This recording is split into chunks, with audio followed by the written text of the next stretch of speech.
Hello friends, in this video I will show you how to fix prevent cursor from moving when pressing direction keys on Windows 10 or 11. So very simple and easy way, just search control panel, open control panel, and here click on ease of access center.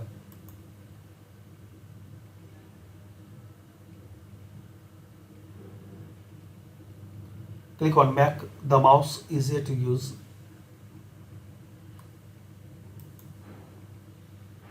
Now unselect this option, turn on mouse keys. Just you have to deselect this box, then click on apply, then click on OK.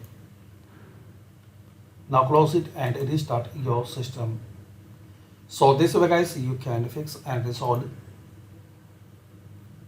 prevent cursor from moving when pressing direction keys on Windows 10 or 11.